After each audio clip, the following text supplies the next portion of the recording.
You know what? There's just way too many videos of Zoom calls to do these for. So basically, I'm just going to put this one before all of them. What you're about to watch are part of the leaders that were going to run Paramount Pictures, a new generation, lean and mean, and basically the people that were needed to build a new studio system. But corporate greed and legacy wealth and maybe political presidential interference took all of that away. So most of the people on all these Zooms introduce themselves. For those that don't, well, you could just Google their names because they're all leaders in the worlds that they come from. My name is William Potter Clevinger. I did this with family, hundreds of them, and I will never stop, ever, until we are seen and heard.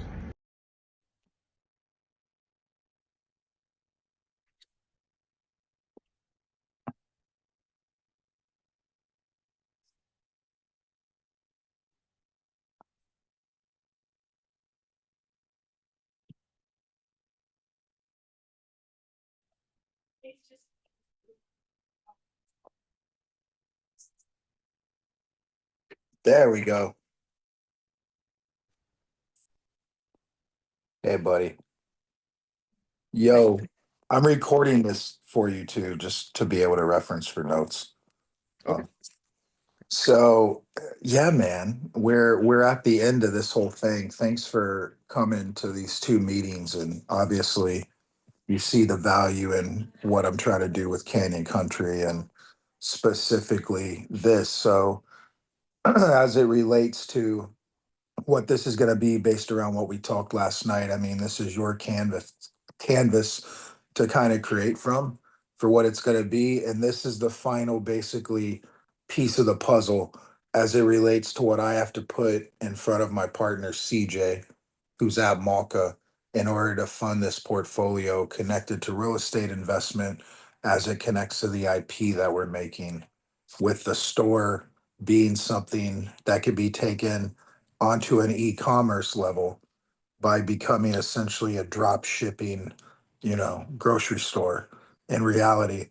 And it allows us to not only market the store, but to create an ecosystem around what Big Picture World Group is from a standpoint of sports ownership, utilizing entertainment and almost like a new sort of Planet Hollywood air, but actually let it controlled by the artists in a time to where even A-list celebrities are like, the film industry's broken. What the fuck are we gonna do? And we have private funding, a private vision, and a plan that first and foremost connects to education at a place that's been around for 115 years, that nobody can say, well, these people don't know what they're doing. And now we're bringing in, from a platform voice standpoint, global leaders in the entertainment, sports, technology, humanitarian, even political spaces to help push that forward once this whole thing rolls out. So I have to finish this visual map deck overview with our marketing team. And in that overview for the entertainment section are the pieces of IP that we're funding and how they connect to what we're doing in real estate, and also from a legacy standpoint in athletics, because there's a ton of sports biopics that we're doing either in TV or film to elongate all these legacies, right? And then every year we'll host an international film festival that also connects food and culture of the whole world together. And then the same deal with the music side to continue driving this initiative. And then if this exists in a manner to where it's separate from corporate controlled Hollywood and everything that comes with that, nobody's going to want to involve themselves anymore with corporate politics from a standpoint of the film industry. They're just going to come to this ecosystem to where you immediately engage and connect with your audience, even outside of one individual's on social media channels, and actually creates a world to where not only is the market driving and dictating what the artists are making so they know that their stuff's going to be received, but it creates a whole new ecosystem to also launch an entire new generation of talent by creating an educational pipeline that they can go to and through, knowing at the ending, when you graduate from film school or college, and there's the big question of, well, where do I go now for work and what do I do, or what headhunter's going to find me, or what job am I going to get recruited for? You have an entire ecosystem built that you can go off and work in the fields of education, entertainment, hospitality, even the medical world, based on what we're going to have by that point in La Paz, Mexico, as it relates to a hospital. And then this is going to be a whole global ecosystem, because once we do this and it launches in Mexico, it will be able to be expanded around the world once it's proven to be successful. So that's kind of the general of all of this. Canyon Country Stories is something that gives us, 106 years worth of data to mine through and connect to that place, even if it's not a story set in entertainment or something else, right?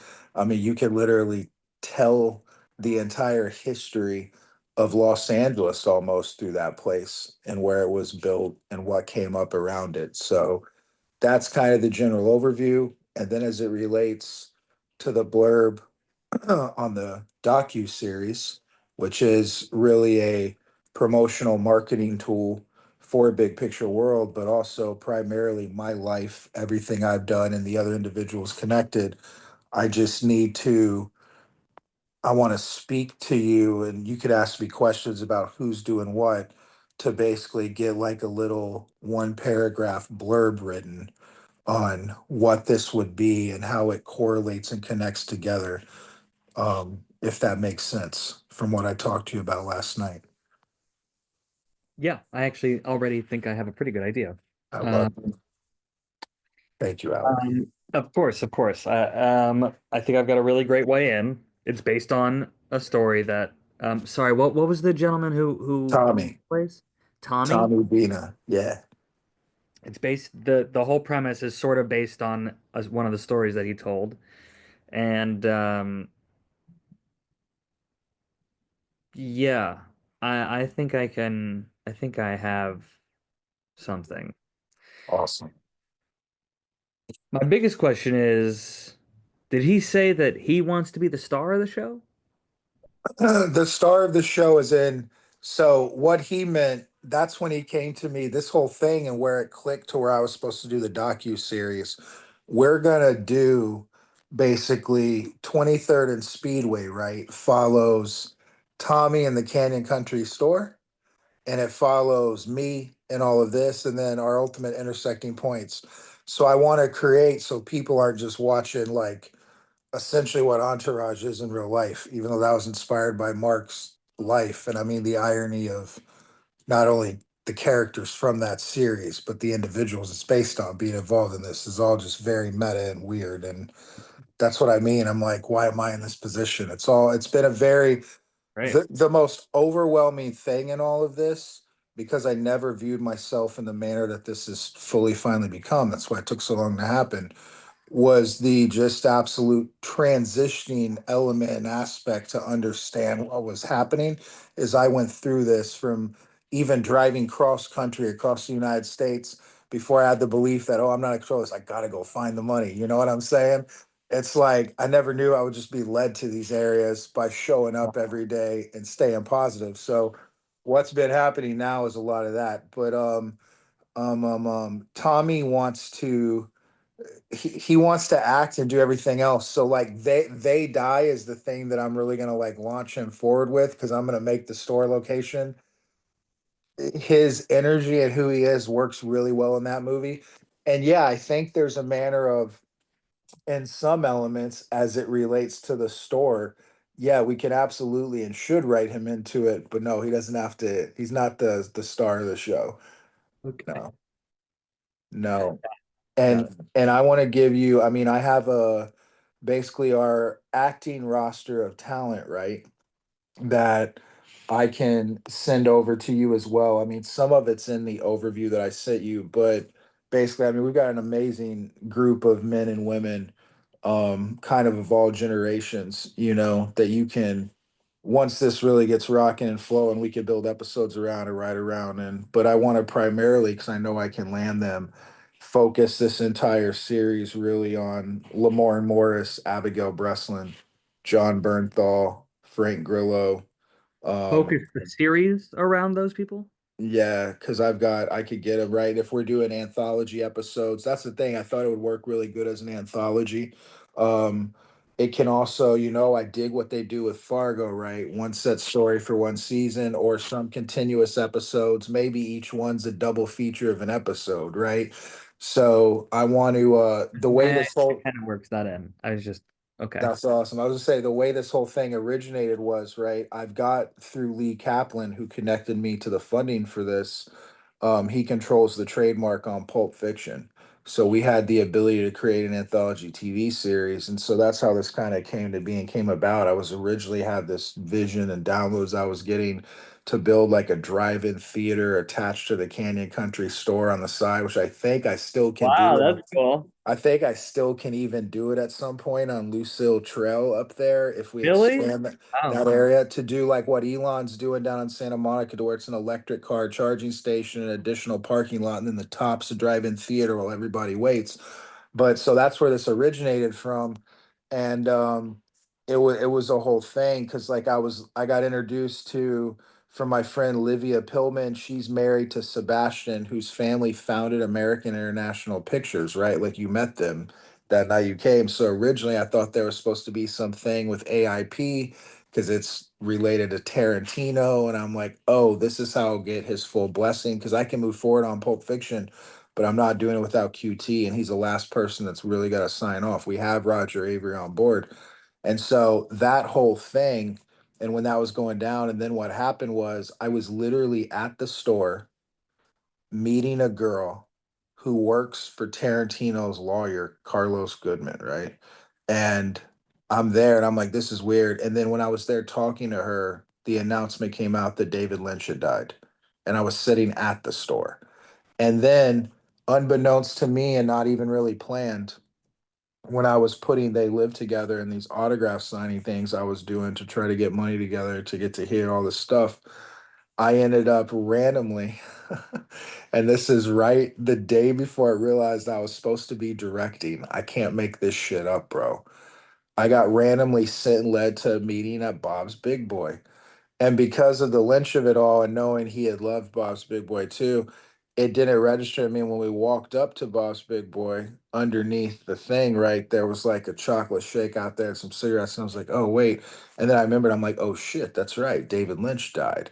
And so I'm here for this meeting, getting ready to do this like autograph signing thing. It was weird. That's when I realized I was like transitioning back through. Because what happened when I first moved to LA and we sold that first movie, The Weinsteins, I actually did like an autographed DVD signing, right, with Miller, but I didn't know I was in the Matrix where I was supposed to be in the chair and not the other way around. And that shit lasted for 19 years. I can't stop reflecting on that. So the whole point of all this was I get led to where David Lynch is. I'm at a place he was at right when he died. And then, like, literally, that place is comparable. I mean, you could literally do a Twin Peaks S spinoff just based around stuff at the K. You know what I'm saying? So, to Right. see how God and the universe and the divine design and the timelines and how all this is just connected together has been nuts, because one of the things I received when I went through the process was the design of death into this whole thing with certain people that I reflected on over 20 years. And that shit shook me to the core for a week. And then one of my partners died, right? And now he's the namesake of our foundation. So it's been like those things made me fear only one thing for the rest of my life. And no, I'm not in control of anything, and that's the creator of this universe. And I've stopped using the word God because it's been weaponized by religion. So, that being said, I was like, oh, Canyon Country Stories. It's supposed to be an anthology series. So I followed the patterns and the mirrors of Pulp Fiction and Lynch and everything else. And I'm like, oh, this is what it's supposed to be. And then when I was setting those meetings, you and Matt Portnoy, who's a phenomenal comedy writer. Matt won a Razzie Award for movie 43. but his section of it starred fucking future Oscar winners Kieran Culkin and Emma Stone. I like movie 43. Right? It's one of my favorites. And so Matt is, it's insane because I spent like 10 years with Matt chasing him in a project that The Rock was attached to and producing that he wrote. Right. And then there's the connections with Larry Franco with Dwayne. So when this whole thing was happening there, originally I was like, oh, I got to hit up Matt. And then you kept popping up on my Instagram story and my analytics. And I had reached out to you a couple times through the process, all this, because I wanted to get Josh and Davey going. And I was so stoked when you said you wanted to direct it the other night, because that's what all this is supposed to be about with everybody too. I've come to understand that it's me helping everybody become an actual filmmaker in the capacity they wanted to be. I didn't realize all this was leading, including myself. And no, and because anybody can produce, that's the whole point of this. And it's so funny to watch me offer producing jobs to like huge people, Lenny Daniels, President TBS, for them to respond back, well, I don't really know. It's hilarious what the producers do. Like, oh, you wake up every morning, right, and get yourself from the beginning to end of the day. Oh, cool, that's producing. Like it's, and Dude, so I didn't realize all this. And then Matt came to this initial meeting I had at the store. And then he and I reconnected because the last time that he and I spoke, it wasn't a fallout really over anything with us. This is someone who had written this out with me since I was like 19 years old. Matt got brought on board by these con men that had funded us when Cutthroat City came out and started a company called El Lucille. It was the people that actually moved me to Venice Beach, and Matt was on board and was supposed to be paid by them to produce the docu series that was going to be done on our lives. And also, I didn't see the correlating connective point of him as it related to The Rock, who's been trying to remake all of John Carpenter's movies from the 80s and specifically was trying to get the rights to They Live. And then it clicked. I'm like, oh my God. When I saw that you had, because I didn't know you were on Dexter, and then when I saw that you had literally just spent a season writing on that show, I went, oh my God. I'm like, Matt's supposed to be the fucking movie. Alex is literally supposed to create the series.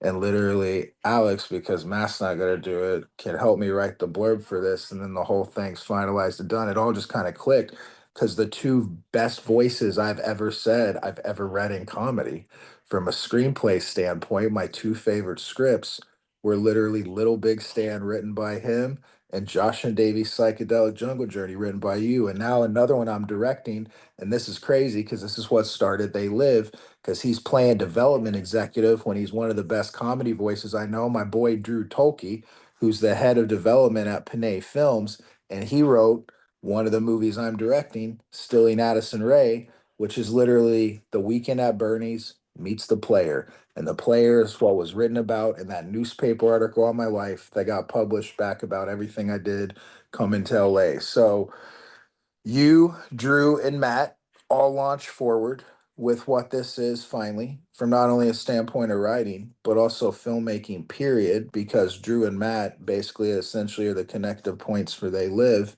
This whole thing moves forward. And then also, as it relates to that, you're a part of crafting that as well, because you're going to oversee the spin-off series that we end up doing after They Die gets made and released. So They Live, it's a whole universe, bro. It's spin-off TV shows from characters around the movie, and also the new one that we're gonna do. It's an entire animated series that I want to do on Rowdy Roddy Piper's character with partnership with this family. There's even a real world, right, with AI to where each episode could actually be Piper voicing the whole thing. um there's crazy stuff, and so, and I'm not doing that from a standpoint of trying to involve Roddy Piper. It's his family's going to be involved in this, his daughter and other things. So there's so many ideas on the table, and basically this is all going to correlate together, because what's going to come out of doing the writers room for the They Live universe is basically going to spin off all this other IP, because I have some insane ideas on how to set that, and how we all are really mirrors to each other. But then I even found a street down here in Marina Del Rey, right? That's got an AMC theater on one side, an AMC theater on the other side. It's got a FedEx on one side, it's got a FedEx on the other side. So it's like, and then when I was walking in the neighborhood, I saw a dude, and I got a bunch of photos and pictures of it. I saw a guy that was pulling out of this Marina Del Rey, basically like pharmaceutical complex building, and he looked like an older version of Bruce with the same type of truck and design, and it was insane. And so it's about how we all have mere doppelgangers to ourselves, and that's the plot of They Die. So it's about a fucking FedEx driver, a United States postal worker, and an AMC movie theater employee who all realize that fucking aliens are here on Earth. There's doppelganger versions of us, and they're literally trying to take over in the aspect of when you see the shit with like Kanye. So it's like the show Severance, right? So in the Mhm. aspect of like when the clone's doing stuff, Kanye's sleeping. You understand what I'm saying? But then he wakes up and there's no memory of this, but then a download comes to where he feels like he's in control of it. That's the fucking plot that I want to come up with for They Die, centered around a like online brothers conspiracy message group.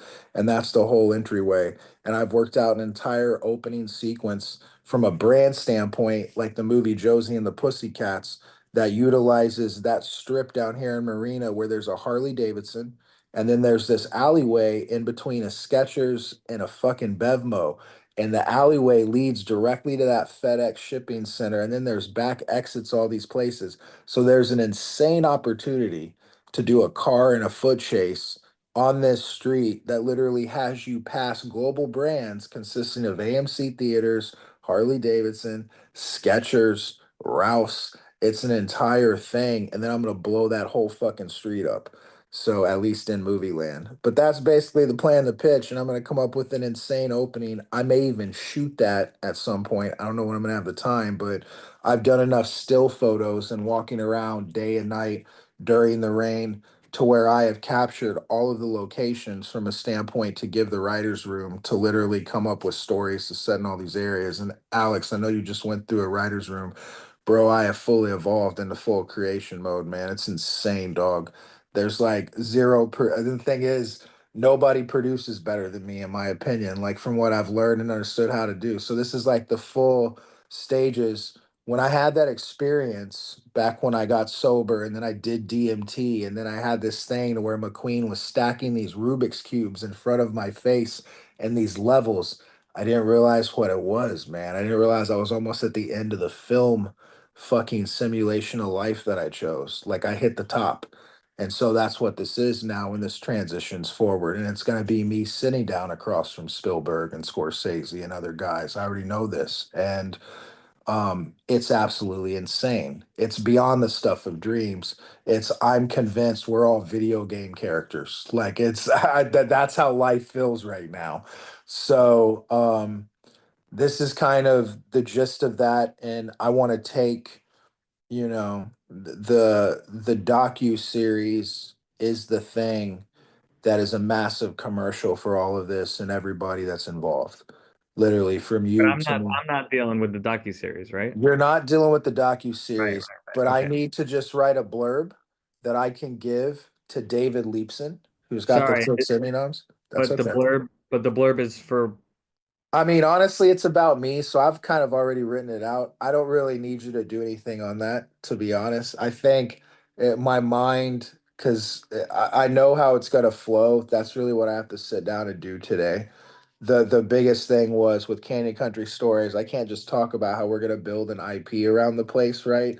I wanted to have something that clearly shows a tone is being put behind it, and to quite frankly have you there as the showrunner and the co-creator of this thing with your credits too of what you just came off of with Dexter, because you know what Dexter is? It's also a Paramount TV series. It, And that's the whole connections as it relates to my group, right? Because here's the other thing I have in this. I have Robbie Williams, who just starred in a biopic that Paramount put out. Here's the other thing I have. I have Aldous Hodge, who stars in one of their biggest TV shows. I have Alan Richardson, who stars in one of their other biggest shows. Not only are those Paramount shows, they're Skydance shows. And I also have Isai Morales, who stars in Mission Impossible. Oh, who produced that? Skydance. Hey, David Ellison, when you watch this in the documentary, hi, Will Clevenger here. Dude, it's a whole thing, man. Like it's okay. accountability to show how the board is on some DC political bullshit. like literally, because there's no place on God's green earth. And also, quite frankly, some of the partners that I had and Project Rise partners that have been voices, bro, Alex, I've had to deal with some succession level bullshit. Really? And I'm still dealing with it. And so this whole thing and me finishing this overview pushes it all forward. I've got, it's no disrespect to her. She's been on a phone call with me and met me in person once. And then meeting me in person wasn't via even this. It's like Moses Gross is my investor. And Moses is the co-chair of Project Rise Partners with this woman, Daphne Ziman, who had already been paying legal fees since April. And for Path of Least Resistance, I brought Moses to Daphne, and then Daphne co-chaired this thing at the top as a woman who filed for bankruptcy right when I brought Moses into this. And then furthermore, she's there as a voice because she had already had a group and was trying to pursue it. But the thing was, she didn't have the fucking money. Yeah, I want to go buy Paramount. Guess what? I found the money. So I met this woman, Denise Burkhart, who goes by Princess Denise Burkhart, and is literally either a pathological liar or actually connected in the manner that she's in. And she tells me about Daphne. And so I meet her in January and I walk in, and the first thing she says, not knowing who I am, she's talking shit about David Ellison and saying she had $1 billion more to try to buy. This is in January before everything even went down. And then February rolls around, or I get baptized the end of January. February rolls around. I meet Drew from Panay Films. We talk about They Live. I go off on this thing, and then this is after I've been baptized. And I wake up one day and I start looking at the world around me, and I'm like, wow, this is like the movie They Live. What the fuck? Like down to the people, down to the interactions I was having. I mean, I went through the whole spiritual growth like process in a major way. And then I'm like, you know what? Let me try to raise this money. So then I drove cross country. And when I was in Florida, I got on a phone call with Denise when I was about to go meet Lee Kaplan, and I agreed to partner with her. So you see, I have a signed MCNDA between me and the three main people, in addition to Daphne and also Moses, that are part of Project Rise Partners. And I was on the original NDA that was sent to me by Moses and everybody, but then I never got a chance to countersign it, which is why I've been going around town blurting 6 ways from Sunday that yes, I led Project Rise Partners forward because the difference between me and Daphne, 20 years worth of film and movie credits and a whole bunch of famous friends standing next to me and around me saying I led forward a group to buy Paramount. You know who she has? Herself and nobody else, literally.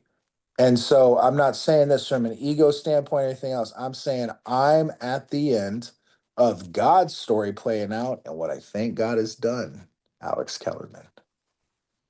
I think because of what I found in Mexico and the pro sports ownership group side and the actual plan and the vision, and specifically being led to Love Street.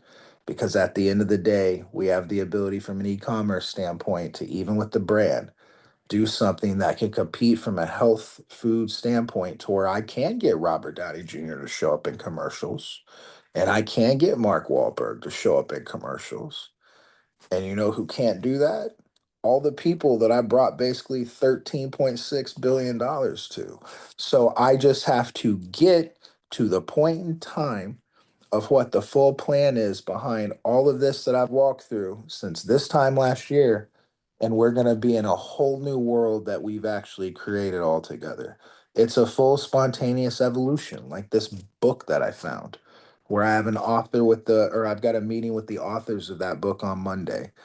And so it's been wild, man. And that's the thing. I've been watching too many people try to control this entire situation. I'm the only person that hasn't been trying to control anything, which is why there hasn't been one phone call.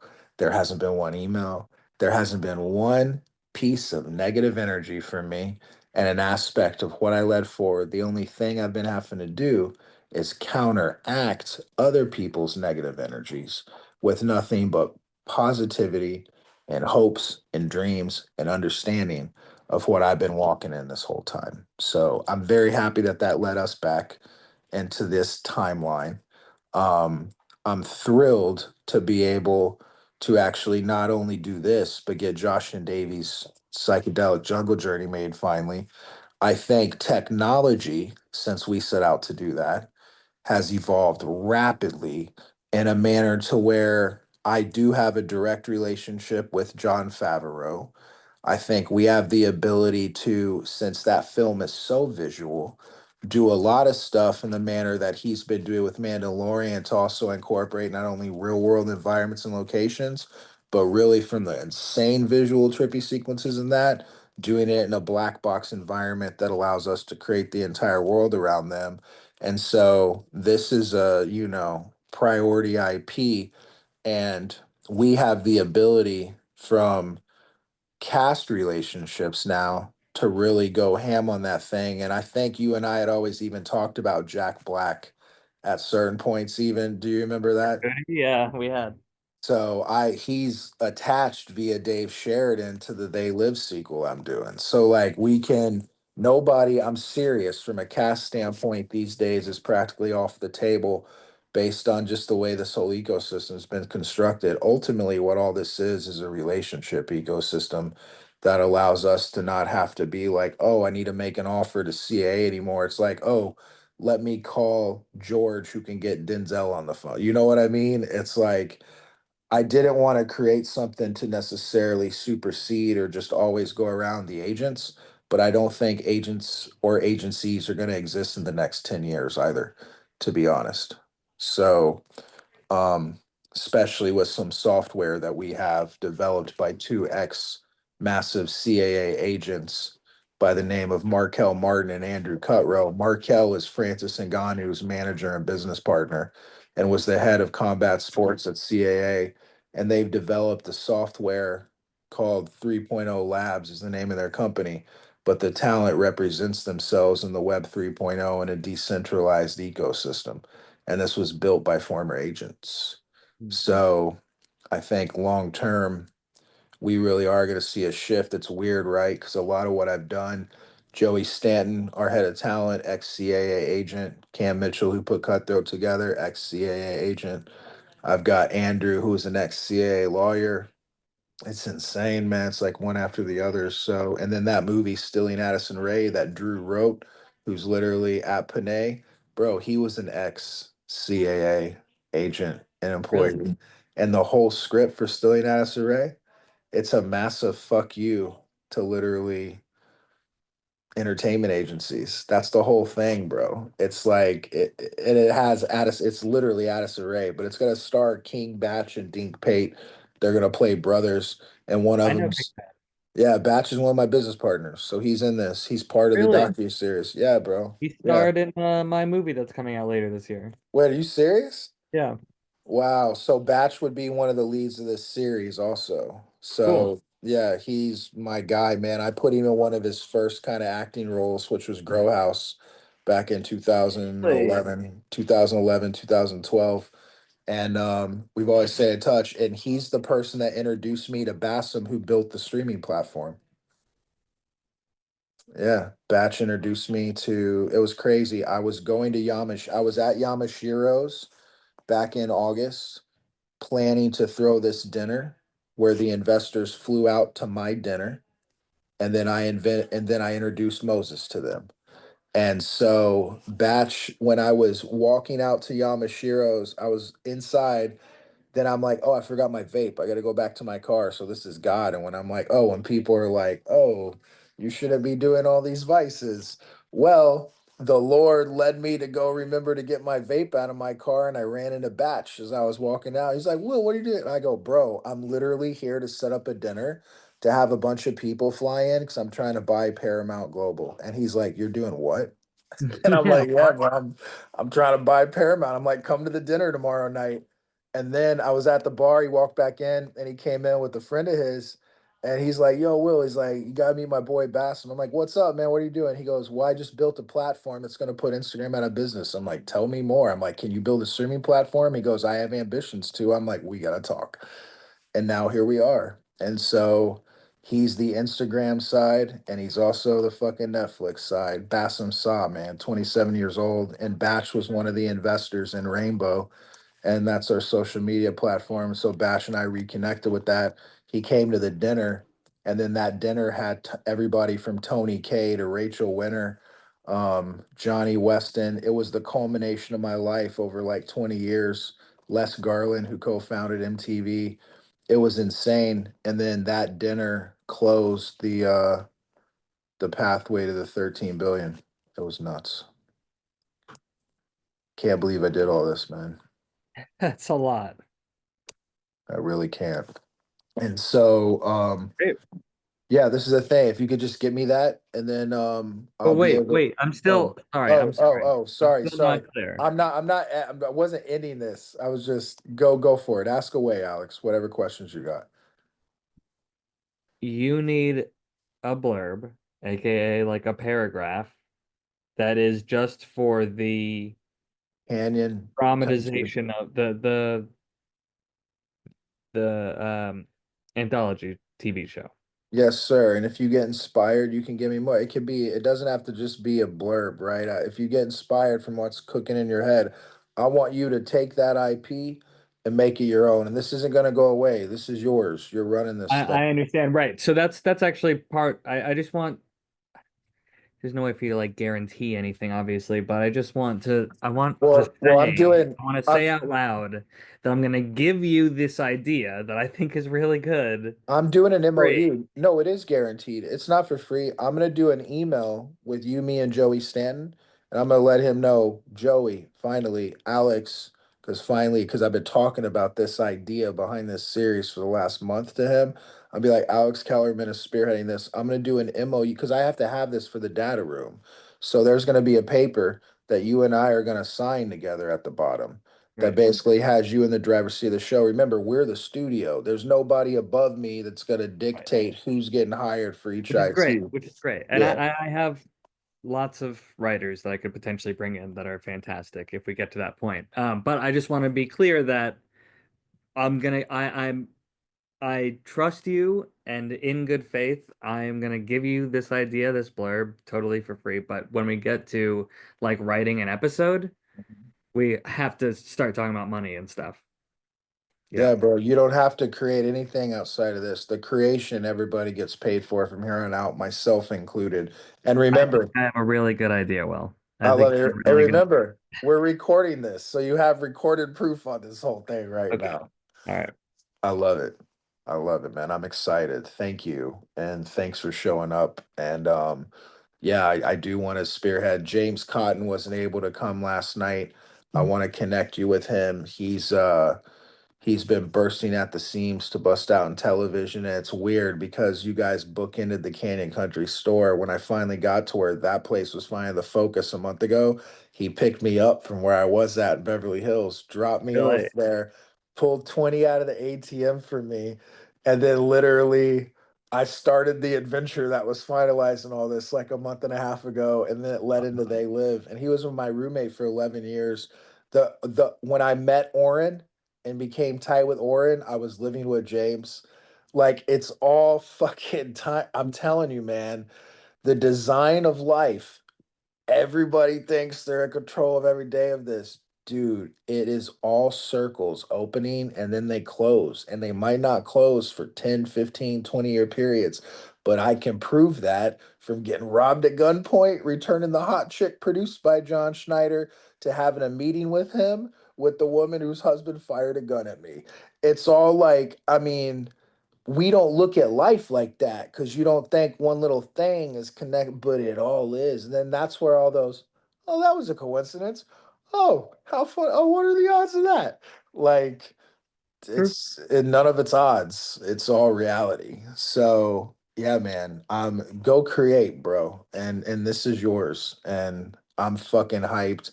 And then I'll get an MOU. You'll see two emails from me at some point. I got to do some stuff out there to Joey. One's for Josh and Davey, and then the other one is for this Canyon Country Canyon Stories. Country Stories. So Great. cool. Thank you.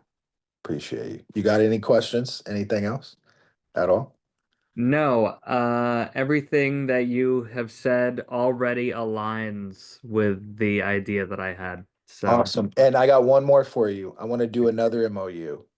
I want to give you your own Jon Stewart style show, bro, based on what you're already doing. I'm not kidding, dude. You've all got, right. dude, are you kidding me? Like me dropping that in?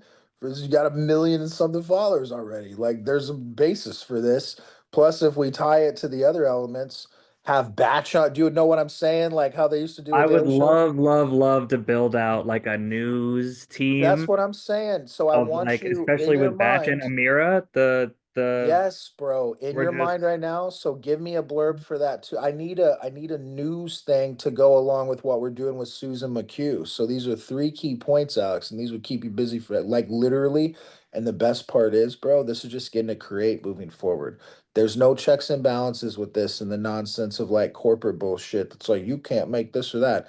This is a completely left and right and middle. It's all sides streaming platform on all fronts. It's literally uniting everyone forward. And I mean, it's incredible. If you get a chance, go to connecttoyourcity.com and see some of the live, basically public access channels that hmm. we oversee and control. We've got over 200 channels, bro. There's cannabis channels. RFK's got a channel. There's channels about watches, NIL.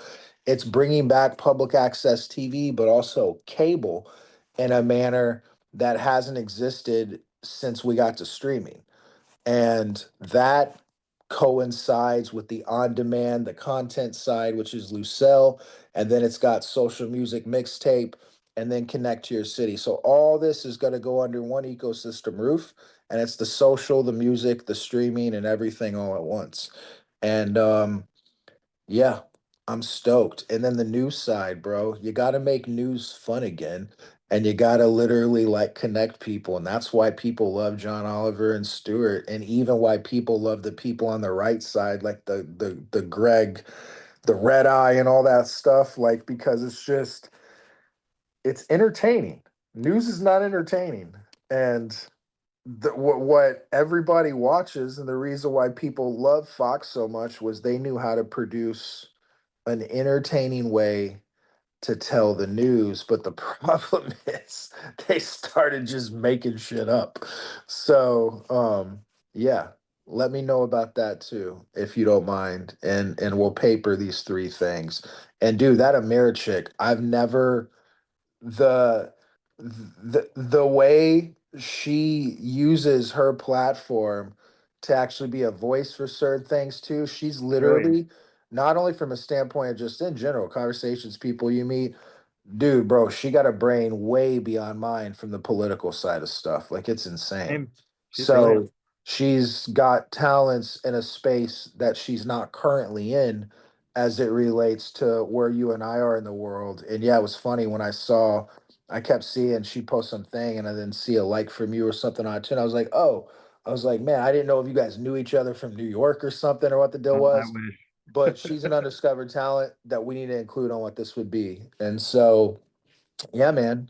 Um, you know, come up with something too on the news side that's got a concept of to where I utilize these sports relationships, right, that we have, in addition to I think obviously everything that you do, what you're talking about with the mirror, and then having like a batch be a voice for that to come in and can connect it. And then we could even throw some TMZ-esque stuff in there as it relates to, I guess, reporting on entertainment industry stuff. Create your show, bro. But we're also gonna do a sketch like variety in living color SNL type thing as well. So there's all this moving forward, and yeah, you're good. No, you're fine. So yeah, I mean I'm good. Do you have any questions for me? We I'm good? good, man. I'll Okay. try to write something up. I'll get something to you by Monday. Thank you. You're the man. And then I'll when the cloud exports this, I'll send it so you got it. Okay. Right on. Thank you, buddy. Cool. Appreciate you. Thanks, So man. good Yeah. to see you. All right. I'll talk to Blessings, you soon. Alex. Bye. Bye.